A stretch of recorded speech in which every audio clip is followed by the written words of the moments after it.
Good morning friends, welcome to my channel Anokhi Mohabbat. और आप देख रहे हैं डेस्टिनी। लास्ट पार्ट में हमने देखा था कि सैम अपनी मिसअंडरस्टैंडिंग पूरी तरीके से क्लियर करती है नेहा के साथ, और ये लोग काफ़ी अच्छा टाइम स्पेंड करते हैं, अपने रिलेशनशिप को स्ट्रॉन्ग बनाते हैं। और फिर जो नेहा है वो वापस अपने घर चली जाती है और सैम मुंबई की तरफ आ जाती है। जब सैम मुंबई आ जाती है तो उसे बहुत बुरा लग रहा रहता है, क्योंकि वो नेहा के साथ अब कई हद तक बहुत ज़्यादा अटैच हो चुकी थी। अभी तक तो ऐसा था कि वो थोड़ी फिजिकली अटैच हो चुके थे, रिलेशनशिप चल रहा था, बट इस बार वो नेहा के साथ बहुत डीपली इमोशनली अटैच हुई। उसने कभी नेहा के इमोशंस को इतने अच्छे से जानने की कोशिश नहीं करी थी, या यूँ बोलो वो अपनी लाइफ में अपनी धुन में बिजी रहती थी। बट जब नेहा उससे दूर हुई तो उसके इमोशंस भी जाग उठे, और वो इस बार नेहा के साथ इमोशनली अटैच हुई। सैम को भी अब समझ में आने लगा कि नेहा का जो बिहेवियर है, लाइक इनसिक्योरिटी, वो भी जाहिर सी बात है, अगर वो भी उसकी जगह होती तो उसे इनसिक्योरिटी होती। अब ये इस हद तक जो रिलेशन था वो डीपली डीपली स्ट्रॉन्ग हो चुका था इमोशनली वे में। रिलेशनशिप कितने लॉन्ग टाइम तक चला है ये मैटर नहीं करता, रिलेशनशिप कितना डीप है ये मैटर करता है। और ये चीज़ अब समझ में आने लग गई थी सैम को, क्योंकि सैम अब डीपली डीपली इन्वॉल्व हो रही थी नेहा के साथ। जब वो अपने रूम पर जाती है तो वो नेहा से बहुत प्यार से बात करती है, और इस बार वो जब बात करती है तो दिल से बात करती है। आई मीन उसका फ्लर्टी नेचर रहता है, बीच बीच में वो फ्लर्ट तो करती है, बट इस बार वो फ्लर्ट को हटा के जेन्युइन वे में जो डीपली बात करते हैं ना, वो कर रही रहती है। नेहा को अभी उसका ये बिहेवियर बहुत काफ़ी हद तक अच्छा लगता है, और ये लोग ही की नाइट ऐसी कट जाती है। नेक्स्ट डे संडे रहता है, तो सैम अपने घर के कामों में बिज़ी रहती है, नेहा अपनी लाइफ में बिज़ी हो जाती है। इस ड्यूरेशन में वो लोग एक दूसरे से फ़ोन पे बात तो करते हैं, बट इतने ज़्यादा डीपली बात नहीं कर पाते, क्योंकि नेहा की जो फैमिली रहती है वो थोड़ी कंजर्वेटिव रहती है और ऑर्थोडॉक्स टाइप की रहती है। तो उसकी फैमिली से इतना उसको टाइम निकाल के इतनी बात करना आसान नहीं होता है। सैम भले अकेले रहती है, लेकिन उसके पास भी काम की कोई कमी नहीं रहती है, क्योंकि संडे ही एक दिन ऐसा मिलता है जहाँ उसे अपने पूरा काम करना रहता है। एज अ वर्किंग वूमन बहुत सारे काम होते हैं संडे को, और वो बहुत सारे काम करती है। लाइक वो अपना रूम क्लीन करती है, पूरा घर साफ करती है, खाना बनाती है, कपड़े वॉश करने रहते हैं पूरे वीक के, वो सब इसमें लग जाती है। ऐसे करके इनका पूरा दिन लगभग निकल ही जाता है। सैम शाम को अपने दोस्तों से मिलती है, जो रहता है रॉकी रहता है, विक्की रहता है, जैस रहती है, मानसी रहती है, मीरा रहती है, जो उनका ग्रुप रहता है। वहाँ जाती है, उनके साथ काफ़ी टाइम स्पेंड करती है, उनके साथ बहुत मस्ती मजाक करती है। उसी ड्यूरेशन में जैस उसको बोलती है कि why you are so upset. तभी सैम बोलती है नो आई एम नॉट। तो कहती है यस यू आर। तो कहती है नो नो नो। तभी जैस कहती है you can share me anything if you want. तो सैम बोलती है यार, यार पहले तो प्यार करना नहीं था मुझे, ठीक है, अब मुझे नेहा से बहुत डीपली हो गया। नेहा बहुत क्यूट है यार, बहुत स्वीट है, उसको हर्ट करना मुझे बिल्कुल भी पसंद नहीं है, और कहीं ना कहीं मैं अनजाने में सही उसको हर्ट कर रही हूँ। तो जैस कहती है कैसे? तो कहती है यार लॉन्ग डिस्टेंस, आई नो हम लोग लॉन्ग डिस्टेंस रिलेशनशिप में चल रहे हैं यार, हम हर पल मिल नहीं पाते, हर सैटरडे संडे टाइम स्पेंड नहीं कर पाते हैं। मतलब ऐसा नहीं है नहीं कर पाते, यूजुअली मैं हर सैटरडे संडे जाती हूँ उससे मिलने के लिए, बट हम लोग चोरी छुपे मिलते हैं। कभी कभार लगता है कि पूरा डे नाइट उसके साथ स्पेंड करूँ, वो नहीं हो पाता है। वो भी कितना चाहती है मेरे से मिलना, मुंबई में मेरे पास आना, बट फैमिलीज़ के चक्कर में वो भी नहीं आ पाती है। तो जैस बोलती है ओके। तो यार इन दिनों ना बीच में हमारी मिसअंडरस्टैंडिंग हो गई थी, फिर मैंने उसे क्लियर किया हर चीज़ की, बट मुझे ऐसा लगता है यार कि मुझे उसके साथ रहना है। I want to spend my rest of life with her, I want her. I want to spend my time with her यार। एक अलग सा एहसास करना है, जैसे कि हस्बैंड वाइफ वाली फीलिंग लानी है। सुबह उठूँ तो उसे देखूँ, शाम को सोऊँ तो उसके पास करीब होकर सोऊँ, दिन में उसके साथ मस्ती करते हुए खाना बनाऊँ, उसके साथ पूरा टाइम स्पेंड करूँ, बस यही तो चाहती हूँ। जब जैज़ ये सब सुन रही रहती है तो वो कहती है कि तुझे पता है, मैक्सिमम लव स्टोरीज ना ये लॉन्ग डिस्टेंस पे ही रहती है। कहती कैसे? अरे हम इंडिया में रहते हैं, अगर तू मान ले तुम दोनों एक ही सिटी में रहते, एक ही फैमिली में, मतलब एक ही सिटी में रहते, और तुम दोनों की पेरेंट्स भी एक ही साथ रहते, तो भी क्या तुम हर सैटरडे संडे मिल पाते? सुबह शाम, डे और नाइट एक दूसरे के साथ स्पेंड कर पाते? तो कहती है हाँ शायद। सैम बोलती है तो कहती है शायद ना, कंफर्म तो नहीं है ना। मतलब तू एक वीक उससे मिल सकती है, नेक्स्ट वीक तू उसके साथ थोड़ा मिल सकती है, बट जिस तरीके से तू ऑल टाइम उसके साथ चिपक के रहना चाहती है, ये पॉसिबल नहीं है। तो फर्स्ट ऑफ ऑल ये अपने दिमाग से निकाल कि you are in a long distance relationship, because you are not, technically you are not, because तू हर सैटरडे तो उससे मिलने चली जाती है। 4 घंटे का रास्ता है तेरा सिर्फ पुणे से, पुणे तक तू हर बार जाती है, उसके साथ मिलती है। देख, 6 डेज में से तू 5 डेज वर्किंग करती है, एक दिन उसको देती है और एक दिन तू अपना खुद का लेती है। टेक्निकली वे में ऐसा ही होता है, अगर तुम सेम सिटी में भी होगे तो भी तुम्हारे साथ ऐसा ही होगा। हर दिन हम, हर वीक हम, हर पल अपने पार्टनर के साथ नहीं रह सकते। तो ये अपसेट होना बंद कर, ठीक है ना? मेरा खुद का बॉयफ्रेंड है, वो मुझे टाइम नहीं देता है यार, सेम सिटी में है हम। अरे मेरी कॉलोनी से सिर्फ 2 किलोमीटर्स दूर होगा वो, बड़ी मुश्किल से। तो भी इतने नाटक दिखाता है, बेबी आज नहीं, बेबी कल, बेबी परसों, ऐसे करके बोलता है वो मुझे। एंड अगर मेरा ऐसा होता उसके साथ कि हम सेम सिटीज़ में हम साथ में रह पा रहे हैं, मैं उसके साथ अभी पब में होती, तुम्हारे साथ पब में नहीं होती। सो Sam, first of all, you are hurting yourself by thinking too much. It is normal in relationship. हाँ, तू फर्स्ट टाइम आई रिलेशनशिप में, इसलिए तुझे ये सब चीज़ें अलग लग रही है, बट यही है इंडियन कल्चर।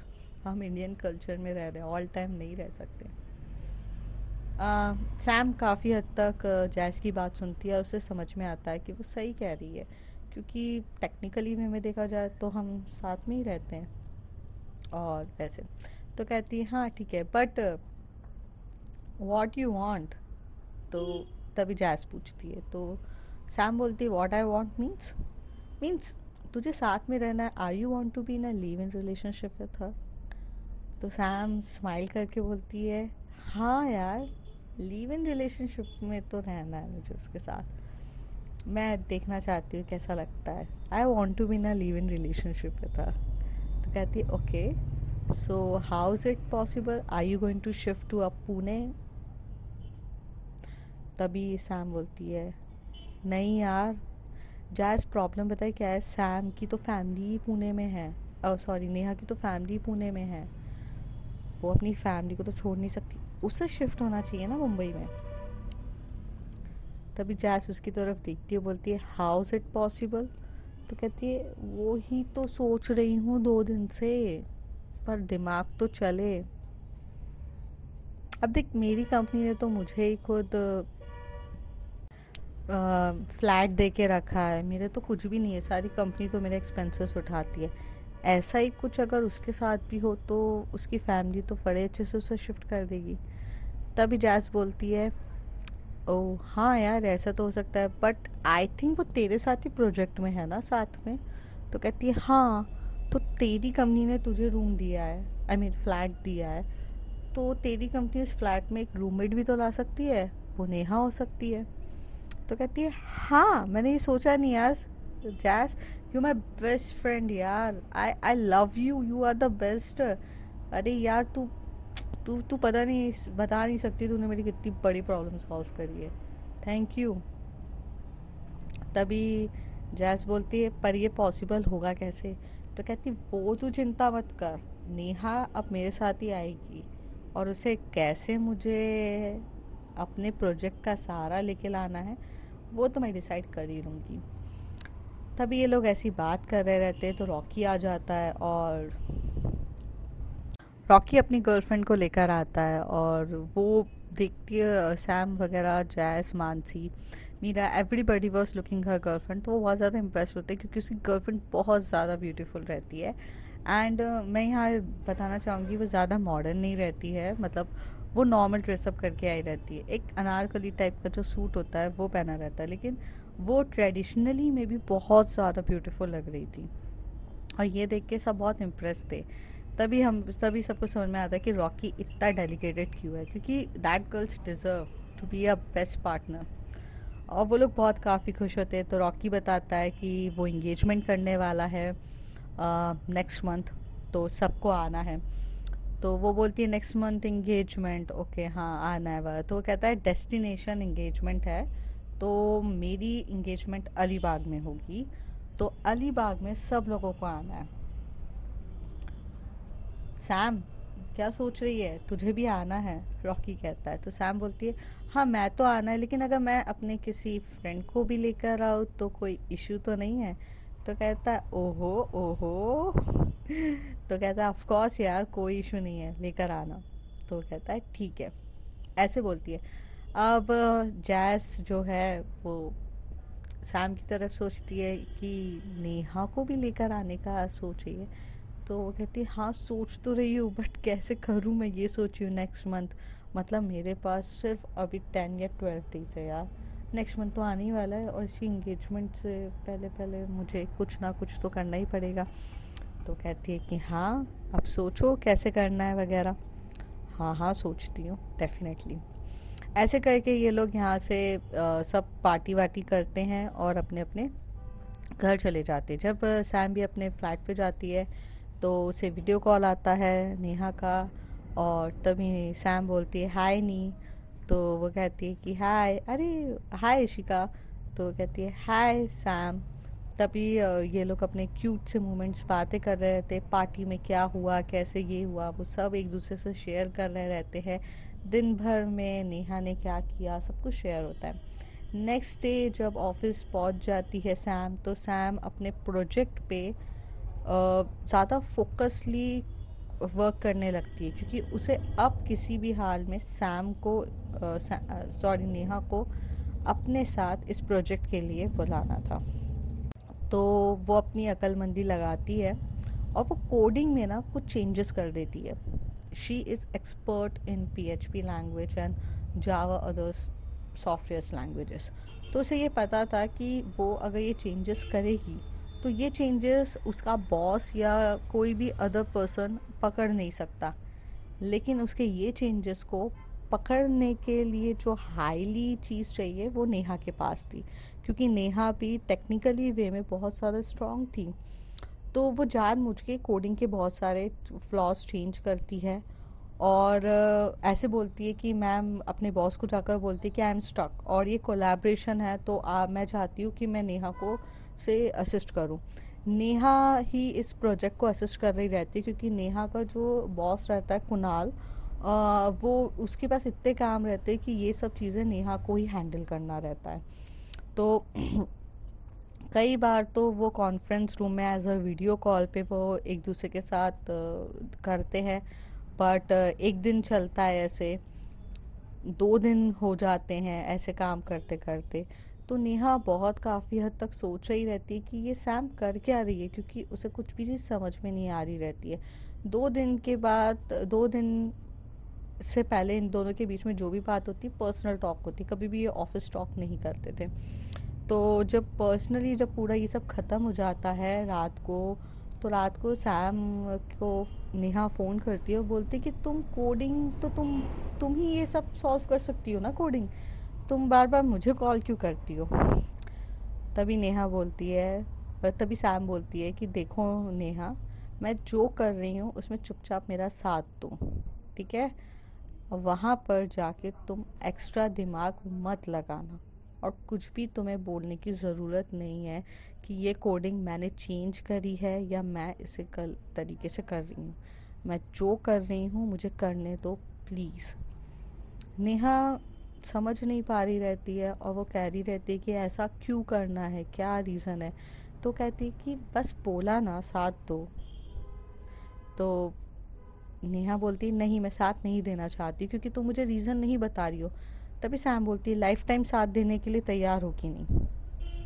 और इस बार सैम थोड़ी सी गुस्से के लहजे में कहती है नेहा को। तो नेहा कहती है ऑफ कोर्स मैं तुमसे प्यार करती हूँ, मैं दूंगी तुम्हारा साथ लाइफ टाइम तक। तो कहती एग्जैक्टली, अगर तुम मुझसे प्यार करती हो तो अभी भी दो ना, सैम कहती है। तभी नेहा कहती है अरे पर दूंगी लेकिन। तभी वीडियो कॉल पे सैम अपने होठों पे हाथ रखती है, बोलती चुप, अब एक लफ्ज़ भी नहीं। थोड़े दिन के बाद तुम्हें सब कुछ पता चल जाएगा कि मैं ये क्यों कर रही हूँ, क्या क्या रीज़न है। बस अभी जैसा चल रहा है चलने दो। और ऑफिस की बात ऑफिस में ही रखा करो। हाँ, personal talks means personal talks. I love to talk you in a personally way पे भी आज मूड है मेरा, सैम कहती है। तो नेहा कहती किस चीज़ का मूड है। बेबी मुझे लवी लवी टॉक ही करनी है, मेरा उस टाइप का मूड है। तो नेहा कहती कब मूड नहीं होता है आपका, कब मूड नहीं होता है आपका। तभी सैम बोलती है कि होम देखो बेबी अभी है। सैम फिर थोड़ी सी नॉटी होने लगती है और वो अपने लिप्स की तरफ वीडियो कॉल में इशारा करती है, उसे बोलती बेबी किस मी। नेहा उसके इस एटीट्यूड से अब बहुत अच्छे से अवेयर हो चुकी थी कि कब मैम का मूड बन जाए पता नहीं रहता है। तो वो भी उससे लिप्स से अपने ऐसे इशारों में ही वीडियो कॉल पे किस करती है करते हुए। इनकी बहुत क्यूट क्यूट टॉक्स हो रही रहती है। इन लोगों का जैसी पूरे तरीके से मूड बन जाता है तभी इशिका आ जाती है और सैम को गुस्सा आ जाता है कि यार अब तो कुछ वीडियो कॉल पे होने वाला था और रह गया। ऐसे करके वो लोग अपना फ़ोन रखते हैं क्योंकि इतने तो बेशरम है नहीं वो लोग। आई मीन सैम मस्ती खो रहे बट इतनी भी बेशरम तो नहीं है। ऐसे करके इनके बीच में ख़त्म हो जाता है, मतलब वीडियो कॉल ख़त्म हो जाता है, दिन ख़त्म हो जाता है। सेम नेक्स्ट डे मॉर्निंग में ऑफिस जाते हैं और सैम कंटिन्यूस यही हरकत कर रही रहती है कि कोडिंग की चीज़ें चेंज करती है, बहुत कुछ ऐसे एरर्स वगैरह लाती है और सारे एरर्स को सामने नेहा से करा रही रहती। करीब ऐसे करके वो 3 से 4 दिन निकालती है। जब फ्राइडे का दिन होता है तभी सैम से पूछा जाता है कि why it is so much errors is coming. क्योंकि अब कहीं ना कहीं जो हमारी परफॉर्मेंस एवेल्यूएशन होती है उसमें सैम पहली बार अपनी परफॉर्मेंस के नाम पे 100% नहीं दे रही थी। तभी उसे ये चीज़ पता थी कि उसके ये काम करने से उसकी परफॉर्मेंस पे इम्पैक्ट पड़ेगा, पर फिर भी वो ये रिस्क लेने के लिए तैयार थी। आखिर क्यों?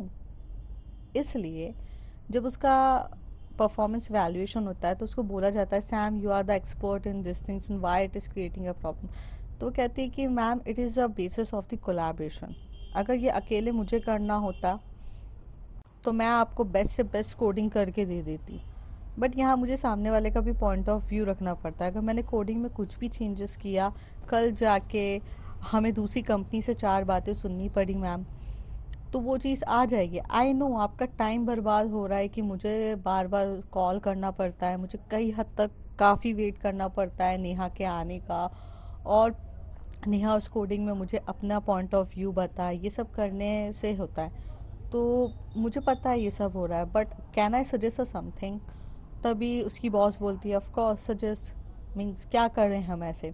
तो कहती है कि मैम ये पूरा प्रोजेक्ट जब तक चल रहा है आप नेहा को यहाँ बुला लीजिए ना, मुंबई में, और मुंबई में वो हमारे साथ रह के काम कर सकती है। तो ऑफिस में मेनली हम दोनों ही लीड कर रहे हैं इस प्रोजेक्ट को, तो वो साथ में रहेगी तो सामने बैठ के हमारी बहुत सारी प्रॉब्लम्स ख़त्म हो जाएंगी।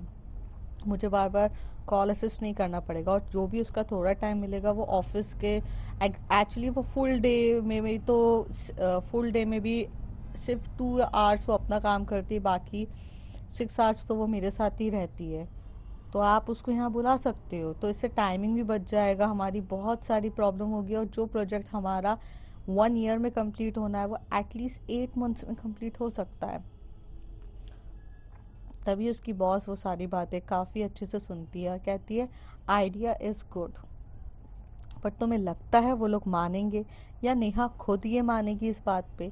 तो कहते हैं ऑफ कोर्स मैम, कंपनी की वेलफेयर के लिए सबको मानना पड़ता है, मैं भी तो कंपनी के वेलफेयर के लिए काम कर रही हूँ ना, मेरा तो पर्सनली प्रोजेक्ट ये है नहीं। तो ऑफ कोर्स मानेंगे वो, आप अगर उन्हें कुछ फैसिलिटीज़ देंगे तो वो डेफिनेटली मानेंगे। तभी बॉस बोलती है मैं फैसिलिटीज़, मैं या कंपनी? तो कहती है ऑफ कोर्स कंपनी अगर फैसिलिटीज़ देगी। तो कहती कंपनी कैसे फैसिलिटीज़ दे सकती है, वो हमारी एम्प्लॉय नहीं है। आई नो मैम वो हमारी एम्प्लॉयज़ नहीं है, सैम कहती है, बट अगर आप उन्हें रेसिडेंशियल फैसिलिटीज़ दोगे तो कोई भी पुणे से इधर शिफ्ट होने के लिए रेडी हो जाएगा। तभी उसकी बॉस बोलती है मैं उनको फ्लैट नहीं दे सकती हूँ, ये हमारी कंपनी की पॉलिसी के अगेंस्ट है, वो हमारी एम्प्लॉय नहीं है। तभी सैम कहती है मैम ट्रस्ट मी, मैं आपको जो सोल्यूशन देने वाली हूँ इससे आपका भी काम बन जाएगा, कंपनी को भी लॉस नहीं होगा, और मेरी परफॉर्मेंस इवैल्यूएशन में भी इम्प्रूवमेंट आ जाएंगी, प्रोजेक्ट भी 1 ईयर के बदले कुछ 9 मंथ्स या 10 मंथ्स में कंप्लीट हो जाएगा मैम। तो कहती है अच्छा बताओ क्या करना है। तभी नेहा को बुलाने के लिए सैम बहुत प्यार से प्लान बताती है, और उसका प्लान कुछ ऐसा रहता है मैम देखिए, प्रोजेक्ट के लिए उसे मेरे साथ काम करना है, तो वो मेरे फ्लैट में रह सकती है, और फ्लैट तो कंपनी का है, और जिसमें सिर्फ मैं अकेली रहती हूँ 1 BHK में, तो 1 BHK में वो शेयर कर सकती है मेरे साथ, और जितने मंथ्स उसे रहना है वो रहेगी। एक्सपेंसेस तो उतना ही जा रहा है कंपनी का, क्योंकि कंपनी का है, चाहे उसमें 1 जन रहे या 2 जन रहे, एक्सपेंसेस तो उतना ही जा रहा है, तो वो मेरे साथ रहेगी। तो आपको ये ऑफिशियली वे में उसका एक्सपेंस अलग से कंपनी को दिखाना नहीं पड़ेगा, पर अनऑफिशियली वे में तो उसको तो आप रेसिडेंशियल प्रोवाइड कर रहे हो ना, और जब उसे ये जब रेसिडेंशियल प्रोवाइड्स मिल रही है, बेनिफिट्स मिल रहा है हर एक चीज़ के लिए, तो क्या होगा, हाँ सिर्फ बेसिकली आपको फूड अलाउंसेस उसको देने पड़ेंगे, तो वो तो ऑफकोर्स हमारी कंपनी मैनेज कर सकती है, बट रेसिडेंशियल अलाउंसेस तो आराम से मेरे साथ एडजस्ट हो जाएगा, मेरे फ्लैट में वो एक मेरे साथ शेयर कर लेगी, तो कुछ प्रॉब्लम तो होगी नहीं ना। बॉस काफ़ी हद तक सोचती है और बोलती है सही है तुम्हारा पॉइंट ऑफ व्यू, हर एक चीज़ सही है, बट क्या कुणाल उसका बॉस सैम को नेहा को भेजेगा? तो कहती है हाँ भेजेगा, अगर आप उन्हें कन्विंस करोगे अच्छे से तो। मैम आप तो किसी को भी कन्विंस कर सकते हो, तो आप प्लीज़ करो ना, अगर आप ये कर देते हो तो सबसे अच्छी बात है कि पार्टी मेरी तरफ से होगी मैम, पार्टी मेरी तरफ से, आपको प्लीज़ कर दो मैम, मेरे परफॉर्मेंस की बारी है, मेरी इवैल्यूएशन ख़राब हो रहा है, मुझे बिल्कुल अच्छा नहीं लग रहा है मैम प्लीज़। सैम वहाँ की एक अच्छी एम्प्लॉय रहती है, और उसकी परफॉर्मेंस ख़राब ना हो इसलिए बॉस भी उनकी हर एक चीज़ को रेडी कर लेता है। मेन मोटिव तो उसकी परफॉर्मेंस का कुछ था नहीं, मेन मोटिव तो उसे सिर्फ बुलाने का था। तभी वहाँ पे वो वीडियो कॉल करती है कुणाल को, जिसमें नेहा भी रहती है, सैम भी रहती है, और बॉस भी रहता है। एक कॉन्फ्रेंस कॉल होती है, इस कॉन्फ्रेंस कॉल में वो लोग बहुत अच्छे से बात करते हैं, काफ़ी हद तक वो अपनी पॉइंट ऑफ व्यू समझाती है उसकी बॉस। नेहा चुपचाप सुन रही रहती है, जैसे उसने कहा था उसे कि तुम सिर्फ चुपचाप साथ दोगी, मेरा दिमाग मत लगाओ। और वो जब उसे पता चलता है कि सैम का ये प्लान था, वो काफ़ी इम्प्रेस्ड होती है, क्योंकि वो भी तो चाहती थी कि सैम के साथ वो अपना सब कुछ करे, और सैम इस तरीके से करेगी कि ना जॉब भी स्विच ना करनी पड़े और हम दोनों एक साथ रह लें। तो काफ़ी इम्प्रेसिव था ये चीज़ें, और हालांकि इम्प्रेस्ड होने वाली भी बात थी, सैम थी स्वीट थी स्मार्ट, और उस चीज़ के लिए रेडी हो जाती है वो। और कुणाल भी नेहा से पूछता है कि if you don't have any issue तुम जाओ कि, तो कहती है कि हाँ। फिर वो ये सोचती है कि मैंने हाँ तो कह दिया है, क्योंकि अब अपनी फैमिली को कैसे मनाऊँ। तो आप देखते हैं फ्रेंड्स कैसे अपनी फैमिली को मनाती है सैम के साथ रहने के लिए। And if you like my story, like share and subscribe, and please subscribe. अब तो यहाँ से रोमांस स्टार्ट होता है।